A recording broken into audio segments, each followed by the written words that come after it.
A 21-year-old T'Challa was in Paris where he reconnected with his deceased father's contacts. On the second night of the visit, T'Challa left the ornate embassy district of Arrondissement 16 and prowled the rooftops of the city in his Black Panther ceremonial uniform. Paris was supposed to be a city of high culture and famous boulevards. T'Challa didn't care much for them. The night out allowed him to test his skills and agility in an area outside of Wakanda. His wanderings led him to the 20th district of the city where he chanced upon a quick creature that also prowled the rooftops of the apartment buildings. Curious, T'Challa discreetly followed the beast that seemed to be a lichen or werewolf.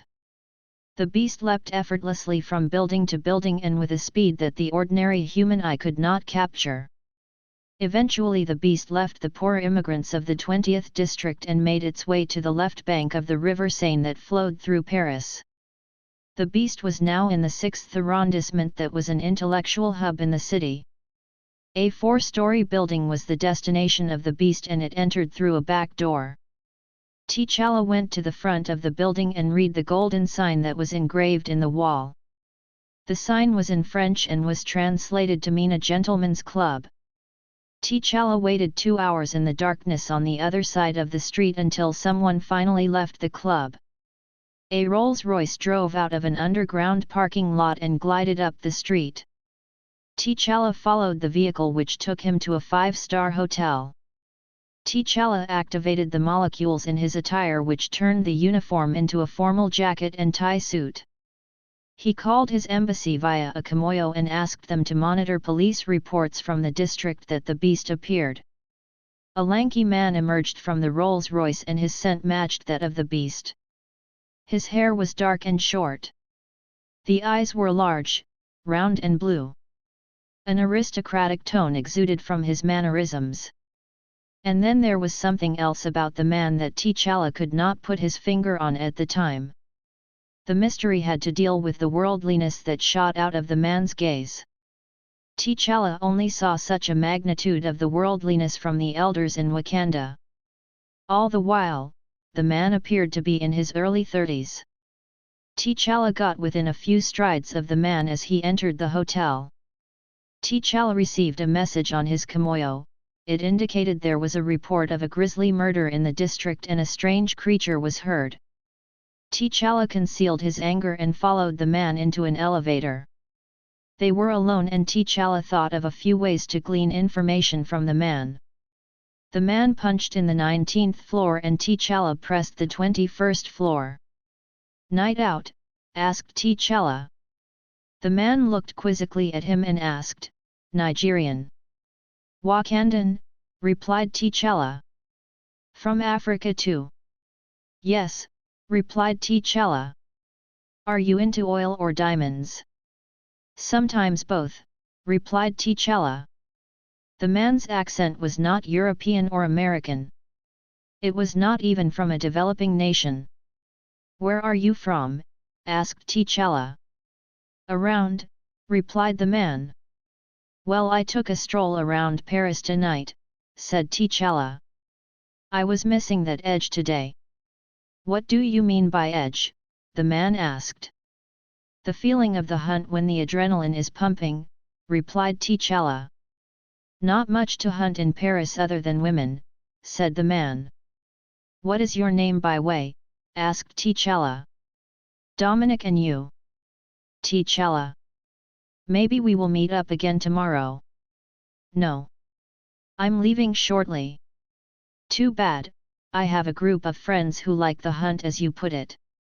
"We could have met up," said Dominic. "Do you have a meeting place?" "If ever you are back in Paris, check out." Dominic gave the location of the gentleman's club that he had left. "Thank you," said T'Challa. Dominic arrived at his floor and exited. "Nice chatting with you," said Dominic. "Same here," said T'Challa. Directly after the elevator doors closed, T'Challa changed his suit back to the Black Panther uniform. He opened the overhead elevator hatch and climbed out. When the elevator stopped again, T'Challa vaulted onto the shaft and headed for the roof. 5 minutes later, he leapt off the hotel and returned to the Wakandan embassy. At the embassy, T'Challa was furnished with information from the Secret Service about the murder in the 20th district. Police bulletins that were snatched from the airwaves stated claw marks were found on the victim, who was a young male, probably a drug dealer, since a small quantity of narcotics were found on his person. Nonetheless, T'Challa believed that Dominic was connected to the murder. T'Challa got some rest and then prepared for his visit to the club. He got a few records on the building in question. The club was owned in Dominic's name and the organization was 5 years old. At 6 p.m, T'Challa arrived at the Gentlemen's Club, introduced himself and asked for Dominic. T'Challa chose to wear the neutral attire of a tie suit. The reception area was almost a soundproof box. T'Challa heard nothing from the street outside or from the other rooms that were supposedly on the other side of the large ornate door that led further into the interior of the building. The receptionist was a thin French man with a bald spot in the center of his head and that was bordered by a crown of silver hair. His eyes were intrusive and he spoke in quick spurts. The register was kept in a neat book and an expensive fountain pen was used to make the entries. Suddenly the door opened and Dominic emerged in a splendid tailor-made suit. "You made it," said Dominic. "I had a change of plans," said T'Challa. "Are you here to visit or sign up?" asked Dominic. "I'll sign up if I like what I see," said T'Challa. "Well, the annual subscription is 3 million per year and the registration fee is 5 million, said Dominic with a grin. "This is exclusive," said T'Challa. "Very much so," said Dominic. "Let's go inside and see the place." T'Challa honestly didn't expect what he saw next. A pocket dimension was behind the door. Static purple and violent hues were above and below them. A stone bridge ran across a seemingly bottomless pit. "You can turn back now," said Dominic. "Why?" asked T'Challa and stepped forward. "What is this place? I hate gentlemen clubs. They are boring. There is even one where they dress in Victorian clothes, Hell's Fire Club or something like that," said Dominic. "I wanted to be somewhere different." "I'm amazed," said T'Challa. "Where are we exactly?" "To be honest, I have not come up a catchy name for it as yet," said Dominic. "I just call it the club." "Where are the other members?" "About," replied Dominic. The two walked until they were at the center of the bridge. "I guess the simple card games are out of the question," said T'Challa. "Not at all, we do everything like the other clubs, like have strippers come over, gambling and smoking," said Dominic. "We just do it on a different level." "I'm in," said T'Challa. "Good, and I was not joking about the fees," said Dominic. "You want cash or check?" asked T'Challa. "T'Challa, is that really you?" someone shouted from the other side of the bridge. T'Challa was familiar with the voice and the predatory eyes of the speaker that came closer to him. It was Abraham Hunter. They had met when T'Challa studied at Oxford University.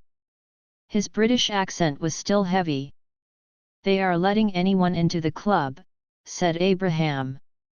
"I was thinking the same thing," said T'Challa. T'Challa and Abraham shook hands while a surprised Dominic looked on. "Abraham came in last week," said Dominic. "There also tiers in the club. Right now the both of you are level 1. "What's at level 2? asked T'Challa. "You'll have to earn the trust of the club to reach that level, and no amount of money can buy that," replied Dominic. Later, T'Challa returned to the embassy and processed the meeting. He was in two minds as whether to strike Dominic now or learn more about him. In the end he chose to continue his undercover work. For 7 months T'Challa travelled between Paris and Wakanda. He took part in street races in the dimension, fought in gladiator arenas against fellow club members and gained Dominic's trust. There were no more murders caused by the beast, but the number of missing persons had spiked in the poor regions of Paris over the months, which caught T'Challa's eye. He learned more about Hunter, who was close to the Vatican through his father's charity work. Hunter came off as a bit of a rebel against his father, but it was more complicated than that. Hunter did not know much about his father, and his mother was an heiress who didn't have much time for children. In the end, Hunter was feeling his way through the world, trying to find his niche. The Dogs of War seemed to be a good start for him. Apart from the dangerous activities, the members also had a fellowship that translated to friendly business dealings when the need arose. So there was money to be made as a member of the club. T'Challa had to put several offers to develop Wakanda's oil deposits on hold by citing that he was weighing up his options. With regards to the actual dimension, T'Challa surmised that it had finite boundaries and the interior could be altered by Dominic. Dominic kept the origin of the dimension a secret, and T'Challa could not find a supernatural link to Dominic. The Beast and Dominic connection was also hard to define, since the man showed no animalistic tendencies when he was in T'Challa's company. A surveillance team that tracked Dominic stated that he spent the majority of time at the club and then went to the hotel. His bank records only showed a steady flow of income from his investments in various legitimate companies and business activities. Dominic had no known relatives or family history. All the while, T'Challa kept the use of his abilities to the minimum, and no one asked him to perform at a level that required the Black Panther skills. As for the other members, they were young millionaires and tycoons. The members on the second level were reclusive. They usually disappeared once they arrived in the hall. The hall was on the other side of the bridge. It was not elaborate, just a place to meet. There were 10 round conference tables that were placed in neat rows. The staff were quiet individuals who wore blue uniforms. Then one evening Dominic came for T'Challa and Hunter. He said that they were ready for the next stage. After a brief ceremony, T'Challa and his friend were taken through another interdimensional gateway that Dominic possessed. They emerged in a darkened multilevel labyrinth. There was a rack of spears and swords behind the group. One other thing that I found boring about other clubs were the death matches that they hosted, said Dominic. They so much wanted to carry on the arena battle matches of the Romans that they read about.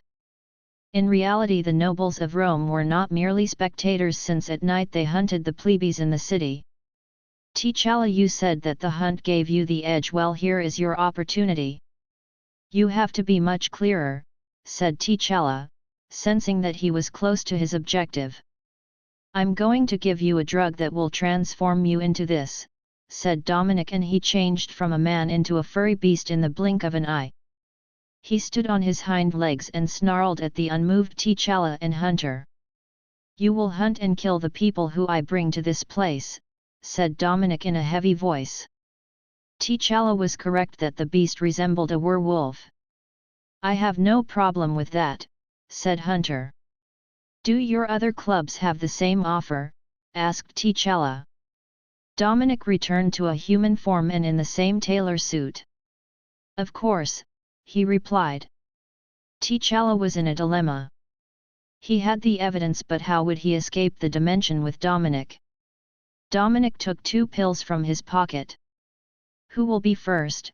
Asked Dominic. Who exactly are the people that are brought here? Asked Hunter. Anyone, replied Dominic. T'Challa made up his mind. In a flash he grabbed a spear and sent it through Dominic's chest. What are you doing? Shouted Hunter as he held T'Challa's arm. Then he punched T'Challa.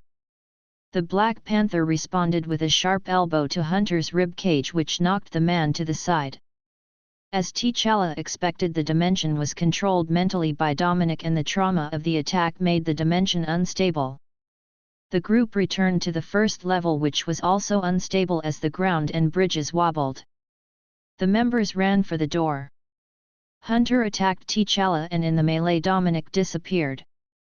"I thought that I knew you," said T'Challa as he held Hunter roughly. "You surprised me also," said Hunter. "You want to kill innocent people for fun. I should leave you here," said T'Challa. The bridge slowly disintegrated and T'Challa released Hunter. "I'll leave you to fate," said T'Challa.